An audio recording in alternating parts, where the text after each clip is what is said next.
एहसान। अंधेरा हो चला था। राधा ने सबसे पहले तो बैलगाड़ी जोती और अनाज के 2 बोरे गाड़ी में रख अपने गांव की तरफ चल दी। अंधेरे को देखते हुए राधा ने लालटेन जलाकर लटका ली थी। इस बार फसल थोड़ी अच्छी हो गई थी, इसलिए वह खुश थी। खेत से निकलकर राधा की गाड़ी रास्ते पर आ गई थी। अभी वह थोड़ा ही आगे बढ़ी थी कि उसे पेड़ से टकराई हुई मोटरसाइकिल दिखी। उसको चलाने वाला वही खून से लथपथ पड़ा था। राधा ने गाड़ी रोकी और लालटेन निकालकर उसके चेहरे के पास ले गई। उस आदमी की नब्ज टटोली जो अभी चल रही थी।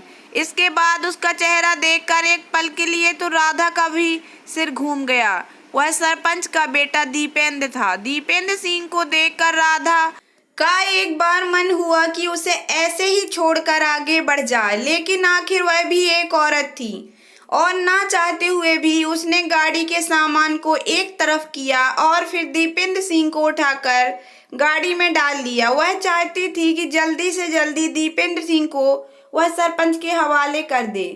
इसी के साथ पुरानी यादों ने राधा के जख्म को ताजा कर दिया। रामपुर गांव में रतन लाल अपने छोटे से परिवार के साथ रहता था। उसके पास छोटा सा खेत था। इसी के साथ उसकी पत्नी तारा सरपंच राघव सिंह के यहाँ झाड़ू पोछे का काम करती थी। तारा के साथ उसकी बेटी राधा भी आती। दीपेंद्र सिंह और राधा की उम्र बढ़ने के साथ साथ उनके दिलों में प्यार की कोपलें भी फूटने लगी थीं और अक्सर वे दोनों गांव व खेतों में निकल जाया करते थे। राधा के भरते शरीर, उभार और जवानी का रसपान राघव सिंह भी दूर से करने लगा था। राधा इन सब बातों से दूर अपनी ही दुनिया में मस्त रहती थी। रघु ने जब सरपंच राघव सिंह को राधा और दीपेंद्र की प्रेम कहानी बताई तो वह आग बबूला हो गया। राघव सिंह ने दीपेंद्र सिंह को समझाया, मैं तुम्हारी शादी दूसरी जगह कर दूंगा जहां से अच्छा दहेज मिल जाएगा, और वैसे भी राधा हमारी बराबरी की नहीं है। जब दीपेंद्र सिंह पर उसकी बातों का कोई असर नहीं हुआ तब उसने राधा के पीछे अपने आदमी छोड़ दिए। वे उसे बदनाम करने लगे। एक बार राधा के पिता रतन लाल ने उससे उसकी शादी की बात की तो वह उसे टाल गई। समय धीरे धीरे गुजर रहा था। आखिर राघव सिंह ने एक दिन राधा को उठवा लिया और दीपेंद्र सिंह से कहा कि वह गांव के किसी लड़के के साथ भाग गई है। कुछ दिन बाद जब राघव सिंह ने उसे छोड़ा तब दीपेंद्र सिंह उससे दूर चला गया। राधा में जिंदगी जीने और हालात से जूझने का हौसला था, इसलिए वह इतने पर भी टूटी नहीं।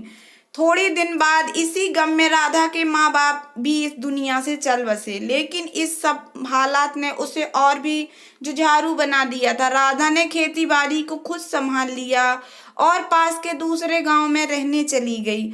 अमीर घराने की लड़की दीपेंद्र सिंह के साथ ज्यादा दिन नहीं निभ सकी और एक दिन वह भी उसे छोड़कर चली गई।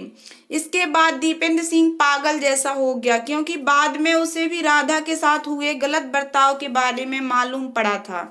इसके बाद दीपेंद्र सिंह अपने को कसूरवार मानता था, उससे माफी मांगना चाहता था। इसके बाद उसने भी अपने पिता सरपंच राघव सिंह का घर छोड़ दिया था और अलग रहने लगा था। उस दिन भी दीपेंद्र सिंह राधा से माफी मांगने के लिए उसके खेत पर ही जा रहा था। दिमागी परेशानी से उसका ध्यान सड़क से भटक गया था और सामने से ही आते हुए ट्रैक्टर ने उसकी मोटरसाइकिल को टक्कर मार दी थी। तभी दीपेंद्र सिंह ने कराहते हुए अपनी आंखें खोली। अब राधा भी यादों से वापस आ गई थी। सरपंच का घर अभी थोड़ी दूर था, इसलिए दीपेंद्र सिंह की हालत देखने के लिए उसने बैलगाड़ी रोकी। उसके पास गई। राधा ने दीपेंद्र सिंह के सिर पर अपनी चुनरी कसकर बांध दी। तभी दीपेंद्र सिंह के हाथ माफी मांगने के लिए जुड़ गए थे। इन सब बातों का राधा पर कोई असर नहीं हुआ। उसने बैलगाड़ी तेजी से चलाई और सरपंच के घर के सामने गाड़ी रोककर पूरी बात राघव सिंह को बताई और वापस जाने लगी। राघव सिंह उसके पैरों पर गिर गया और बोला, राधा, मुझे किसी गरीब को नहीं सताना चाहिए था, मुझे माफ कर दे। राघव सिंह दीपेंद्र सिंह को जीप में डाल शहर के अस्पताल ले जाने लगा। तब दीपेंद्र सिंह ने राधा का हाथ जोर से पकड़ लिया और उसे भी साथ चलने के लिए इशारा किया। अस्पताल में दीपेंद्र सिंह का इलाज शुरू हो गया और उसे तुरंत खून देना था। परिवार में से किसी का खून दीपेंद्र सिंह के खून से नहीं मिल रहा था। साथ ही वहां आए लोगों का भी खून दीपेंद्र सिंह के खून से नहीं मिल रहा था। राधा एक बार फिर यादों की दुनिया में चली गई थी। दीपेंद्र सिंह और राधा एक बार शहर घूमने गए थे। तब राधा ने कहा था, देख दीपेंद्र, हमारा प्यार एकदम सच्चा और पक्का है। तू भले ही ना माने लेकिन हमारा खून भी एक ही है।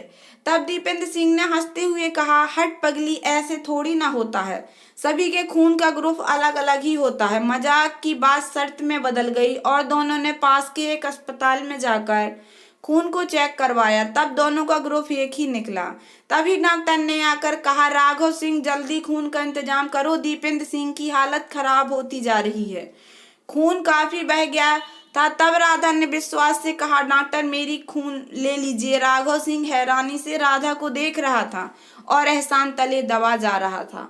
तो दोस्तों, कैसी लगी आपको ये कहानी? अगर आपको कहानी थोड़ी सी भी पसंद आई हो तो प्लीज़ मेरे वीडियो को लाइक कर देना, और चैनल पर नए आए हो तो प्लीज़ सब्सक्राइब कर लेना और ज़्यादा से ज़्यादा शेयर करना। धन्यवाद।